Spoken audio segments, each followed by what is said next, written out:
बिस्मिल्लाहिर्रहमानिर्रहीम। अस्सलामु अलैकुम अज़ीज़ तलबा, उम्मीद करता हूँ कि आप खैर व आफियत से होंगे। आप देख रहे हैं हमारा चैनल उर्दू एग्ज़ाम एकेडमी और मैं हूँ आपके साथ डॉक्टर मोहम्मद असद। उर्दू पीएचडी होने के नाते मेरा ये फ़र्ज़ बनता है कि किसी भी तालिब इल्म को अगर उर्दू के हवाले से कोई मसाइल दरपेश है वो लाजमी हमसे रब्ता करें। कल की जो हमने वीडियो बनाई उसमें पंजाब बोर्ड ने जो स्मार्ट सिलेबस मुतारफ़ करवाया उसके हवाले से हमने बनाई थी, और उसके साथ ही एक वीडियो हमने वो बनाई थी कि बोर्ड में जो पेपर आएगा उसमें सवालों की तरतीब क्या होगी और किस तरह और कितने नंबर के सवाल जो है वो क्वेश्चन पेपर में दिए जाएंगे उर्दू के हवाले से जो आपको हल करने होंगे। तो ये वीडियो भी हमारे शॉर्ट पे अपलोड है, तो वहाँ पे आप देख सकते हैं। आज की जो हमारी वीडियो है 11वीं जमात उर्दू नई किताब और स्मार्ट सिलेबस 2025 और 26 के मुताबिक सबक नंबर हमारा 4 है। 3 सबक जो हम कंप्लीट कर चुके हैं वो वीडियो हमारी यूट्यूब पे मौजूद है 11वीं जमात की उर्दू की। तो 11वीं जमात के किसी भी तालिब इल्म को उर्दू हवाले से कोई मसाइल हैं तो वो हमारे चैनल पे वीडियो देख सकते हैं। बड़े आसान अल्फाज में बयान किया गया है। आपको तमाम तलबा को जो एवरेज हैं या लाइक हैं, बड़े आसान अल्फाज में हमने वीडियो बनाई है। तो आज की वीडियो हमारा सबक नंबर 4 फाका में रोज़ा, और ख्वाजा हसन निज़ामी इसके मुसन्नफ़ हैं। तो सबसे पहले इसमें मुसन्नफ़ का तारुफ बयान किया जाएगा, सबक का खुलासा, पस मंज़र सबक का और मरकज़ी ख़याल। सबसे पहले मुसन्नफ़ का तारुफ बयान करेंगे। ये सवाल भी आता है और सियाक़ो सबाक़ के हवाले से भी ये सवाल जो है उसमें भी सबक का तारुफ और कहाँ से ये सबक लिया गया है ये सारी चीज़ें मौजूद होती हैं, तो ये अहम चीज़ है। ख्वाजा हसन निज़ामी 1879 को पैदा हुए और 1955 को इनका इंतकाल हुआ। ख्वाजा हसन निज़ामी जो कि इस सबक का मुसन्नफ़ है का असल नाम सैयद अली हसन था। हज़रत ख्वाजा निज़ामुद्दीन औलिया रहमतुल्लाह अलैह की बहन की औलाद में से थे। उन्होंने बाकायदा तालीम कहीं से हासिल नहीं की।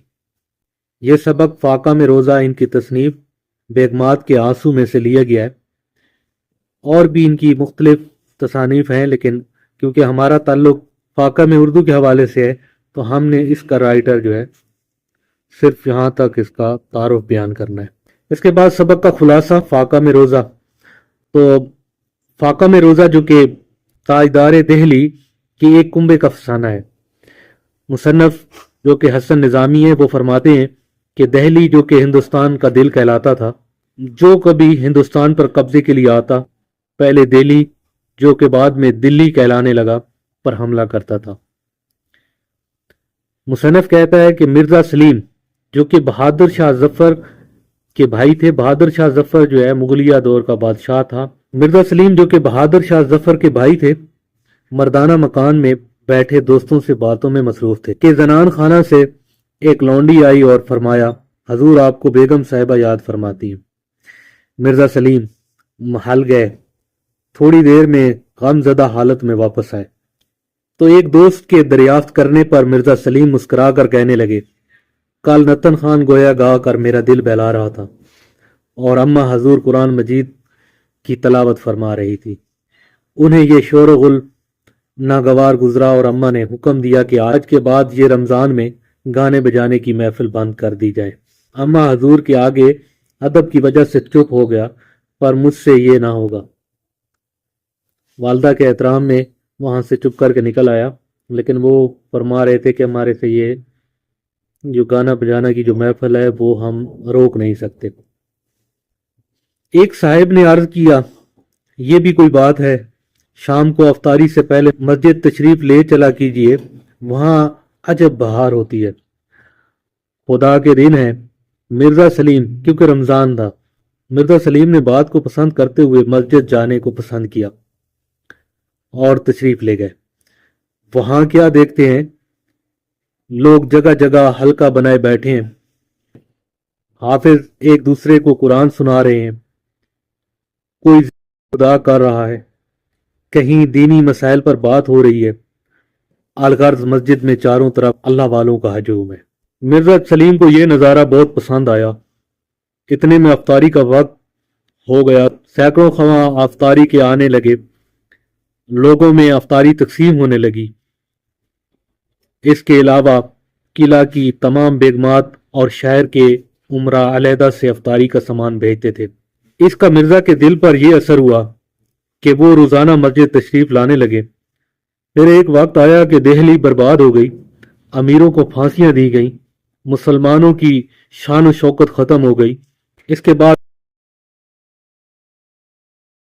मिर्जा सलीम का भांजा था का रमजान शरीफ में मस्जिद जाना हुआ। जब दिल्ली लुट गई उसके बाद जो कि भांजा था सलीम का, वो अहवाल बताता है कि मेरा रमजान शरीफ के महीने में उसी मस्जिद में जाना हुआ तो क्या देखता हूँ, जगह जगह चूल्हे बने हुए हैं, सिपाही रोटियां बना रहे हैं, घोड़े और घास हर तरफ नजर आता था। शाहजहां की खूबसूरत मस्जिद घोड़ों की जगह बन चुकी थी। कुछ मैले कुचेले पेवंद लगे कपड़ों में बैठे मुसलमान नजर आए जो कि मिर्जा सलीम के भांजे थे। कहते हैं कि जब अंग्रेज की तोपों ने आग बरसाई तो जिले सुबहानी, अल्लाह का साया इसका मतलब है, और ये उस टाइम बादशाह के लिए बोला जाता था। जो भी मुगलिया बादशाह होता था तो उसके लिए अल्फाज जिले सुबहानी बोला जाता था। जो कि बहादुर शाह जफर थे, उस टाइम बहादुर शाह जफर थे। किला छोड़कर बाहर निकल गए। 7 पर्दों वाली औरतें जिन्हें कभी किसी ने देखा नहीं था बेपर्दा हो गईं और अपने वारसों की तड़पती हुई लाशों को देखने निकल आई। कहानी सुनाते हुए कहता है, मैं भी, मेरी बूढ़ी माँ, कामसुन बहन और हामला बीवी साथ लेकर उजड़े काफिले का सलार बनकर घर से कूच किया।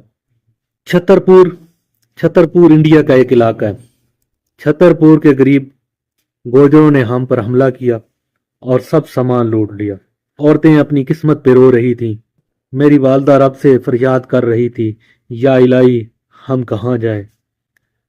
हम तैमूर की औलाद हैं, हमने किसी का क्या बिगाड़ा? हमारे दर से तो कोई गरीब खाली ना जाता था, तो हमारे साथ ये जुल्म क्यों?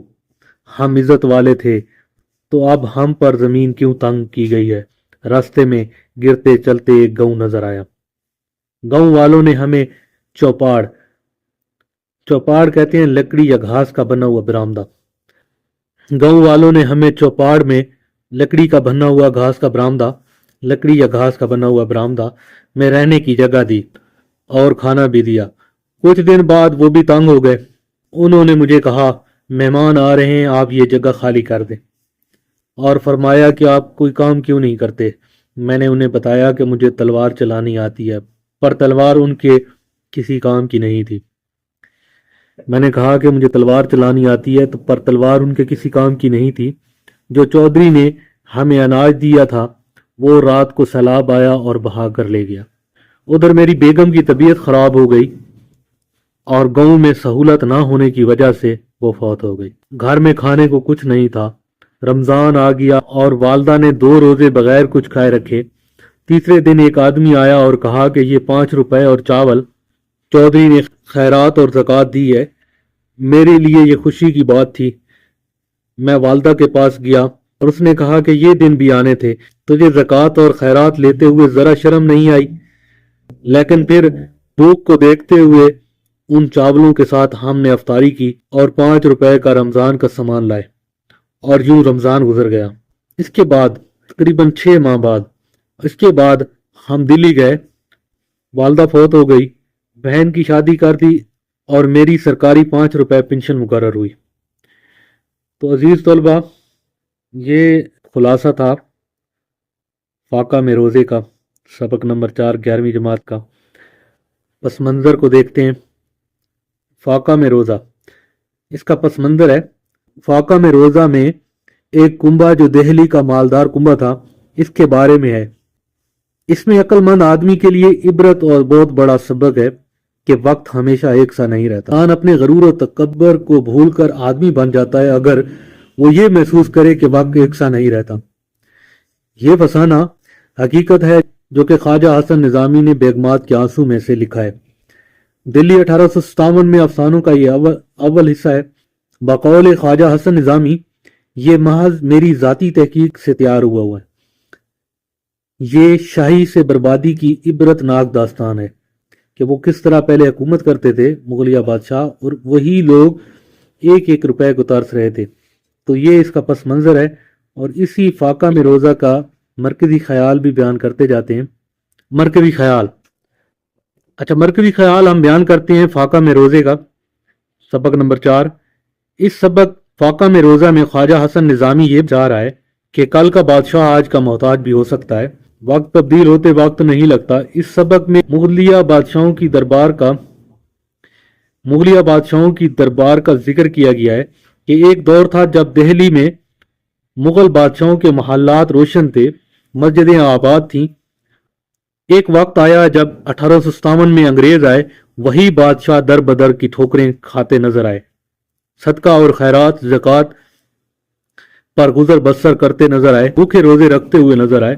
اس سبق میں مرزا سلیم کی روحانی تبدیلی، مرزا شاہ زور کی غربت سے معلوم ہوتا ہے کہ دولت اور شان سب وقتی ہے، دنیا کی ہر چیز فانی ہے، اور انسان کو صبر، شکر و عاجزی اور حوصلہ کے ساتھ ہر وقت حالات کے سامنے کے لیے تیار رہنا چاہیے۔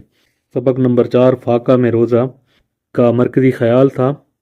اس کی چیدہ چیدہ باتیں یہ ہیں کہ دہلی کے حالات کا اس نے واقعہ بیان کیا، اور اس نے پھر سلیم کی روحانیت بھی بیان کی، پھر اس نے جو ہے وہ حالات بھی دکھائے کہ مغلیہ طور پہ جو حالات ہے، جو انہیں پھانسیاں دی گئی، جو قتل و غارت کیا گیا،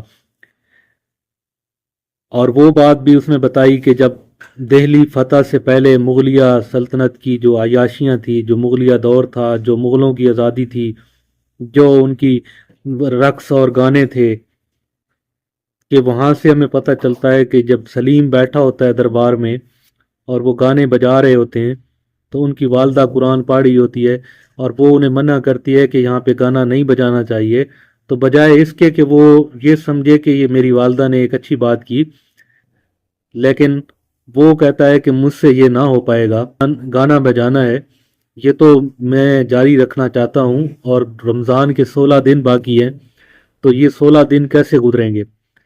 وہی سلیم کا بھانجا، وہ جب اپنی درد بھری کہانی سناتا ہے تو انسان کے رونگٹے کھڑے ہو جاتے ہیں کہ وقت کے بدلتے ہوئے کچھ ٹائم نہیں لگتا، ایک وقت کا بادشاہ دوسرے وقت کا محتاج ہو سکتا ہے، ایک وقت کا بادشاہ دوسرے وقت میں در بدر ٹھوکریں کھا سکتا ہے، ایک وقت کا بادشاہ لوگوں سے زکوٰۃ اور صدقات پہ گزارا کرنے پہ آ جاتا ہے۔ تو یہ اس سبق کے بیگمات کے آنسو جو تصنیف خواجہ حسن نظامی اس سے لیا گیا یہ سبق۔ تو آج کا جو سبق تھا اتنا ہی تھا، اس میں ہم نے مصنف کا تعارف بیان کیا، خلاصہ بیان کیا، اس کا مرکزی خیال اور اس کا پس منظر بیان کیا۔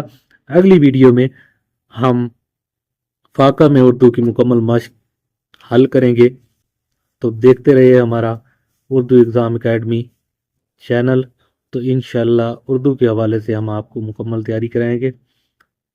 اللہ حافظ۔